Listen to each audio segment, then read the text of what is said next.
اے سننے والے مومن بھائیوں اور بہنوں،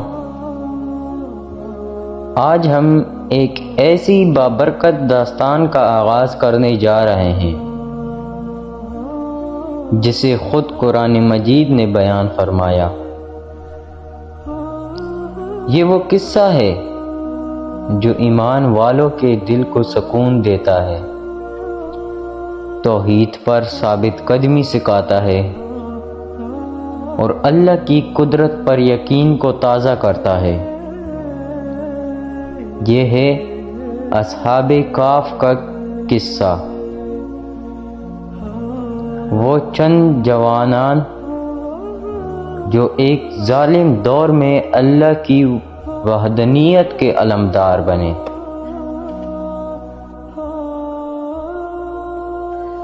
زمانہ وہ تھا جب ایک طاقتور بادشاہ پوری سلطنت پر حکومت کرتا تھا۔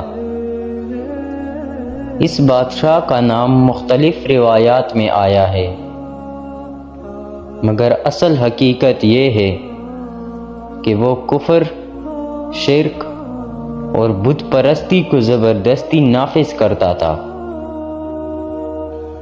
اس کی سلطنت میں رہنے والے ہر شخص کو مجبور کیا جاتا تھا کہ وہ بتوں کے سامنے سر جھکائے، ان کے آگے قربانیاں دے اور اللہ تعالیٰ کو بھول جائے۔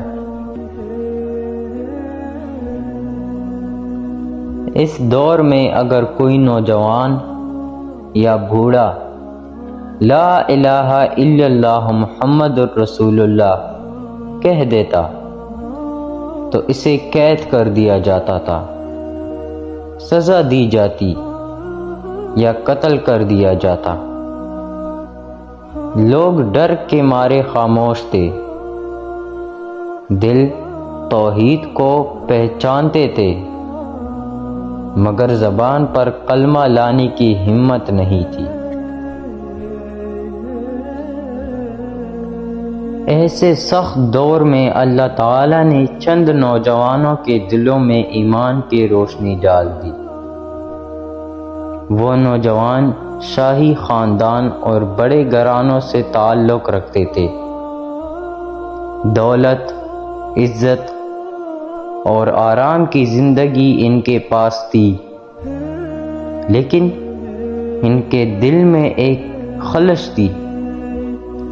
وہ خود سے پوچھتے کہ یہ پتھر اور لکڑی کے بت کیسے خدا ہو سکتے ہیں؟ یہ سنتے نہیں، دیکھتے نہیں، فائدہ نہیں دیتے، نقصان نہیں پہنچاتے، پھر ہم ان کو کیوں پوجیں؟ اللہ تعالیٰ نے ان کے دلوں کو روشن کیا اور وہ سب چھپ چھپ کر ایک دوسرے سے ملنے لگے۔ جب ملتے تو ایک ہی بات کرتے، ہمارا رب ایک ہے، آسمان و زمین کا خالق وہی ہے، ہمیں اسی کی عبادت کرنی چاہیے۔ لیکن بادشاہ کے درباریوں کو جلد پتہ چل گیا کہ شہر کے چند جوان اس کے مذہب کو چھوڑ کر کسی اور دین کی طرف مائل ہیں۔ بادشاہ نے انہیں دربار میں بلایا اور کہا، کیا تم میرے معبودوں کو چھوڑ کر کسی اور خدا کو مانتے ہو؟ ان نوجوانوں نے ادب مگر یقین سے جواب دیا، ہمارا رب وہ ہے جس نے آسمان و زمین کو پیدا کیا، ہم اس کے سوا کسی اور کی عبادت نہیں کریں گے۔ یہ سن کر بادشاہ کا چہرہ غصے سے سرخ ہو گیا۔ اس نے دھمکی دی کہ اگر تم نے اپنی دین کو نہ چھوڑا تو تمہیں قتل کر دیا جائے گا۔ اب ان ایمان والے نوجوانوں کے سامنے دو راستے تھے، یا تو ایمان چھوڑ کر دنیاوی سکون حاصل کریں یا ایمان بچا کر سب کچھ قربان کر دیں۔ ان کے دلوں نے فیصلہ کر لیا کہ ایمان زیادہ قیمتی ہے، چنانچہ وہ خفیہ طور پر شہر چھوڑنے لگے۔ دن کو لوگوں میں گل مل جاتے، رات کو مل کر اللہ سے دعا کرتے، اے ہمارے رب، ہمیں اپنے فضل سے ہدایت دے اور ہمارے لیے ہمارا راستہ آسان کر دے۔ سورہ کاف آیت نمبر 10۔ آخر کار وہ شہر سے نکل گئے۔ ان کے ساتھ ایک وفادار کتا بھی تھا جو ان کے پیچھے پیچھے چل پڑا۔ یہ کتا ان کی حفاظت اور وفاداری کی علامت بن گیا۔ یہ نوجوان ایک وادی میں پہنچے اور وہاں ایک بڑی سی غار دیکھی۔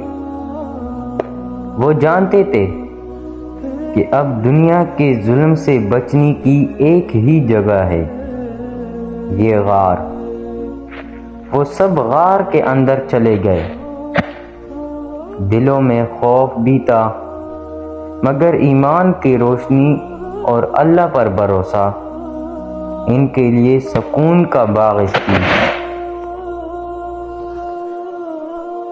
وہ غار میں لیٹ گئے اور اللہ تعالیٰ نے اپنی خاص رحمت سے ان پر نیند طاری کر دی، ایسی نیند کہ وہ دنوں مہینوں نہیں بلکہ صدیوں تک سوتے رہے۔ قرآن کہتا ہے اور تم سمجھو کہ وہ جاگ رہے ہیں حالانکہ وہ سو رہے ہیں، ہم انہیں دائیں اور بائیں پلٹتے رہتے تھے اور ان کا کتا غار کے دہانے پر پاؤں پہ لائے بیٹھا تھا۔ سورہ کاف آیت نمبر 18۔ یوں اصحاب کاف کا سفر غار میں شروع ہوا۔ یہاں سے ان کی کہانی اصل معجزے میں داخل ہوتی ہے، جسے ہم اگلے صفحات میں بیان کریں گے۔ اے اللہ، اگر میری زبان سے کوئی غلطی ہو گئی ہو، کوئی لفظ، کوئی روایت یا کوئی بات غلط کہہ دی ہو تو اے میرے رب مجھے معاف فرما، میں تجھ ہی سے توبہ کرتا ہوں، تو غفور الرحیم ہے، مجھے اپنی رحمت میں چھپا لے۔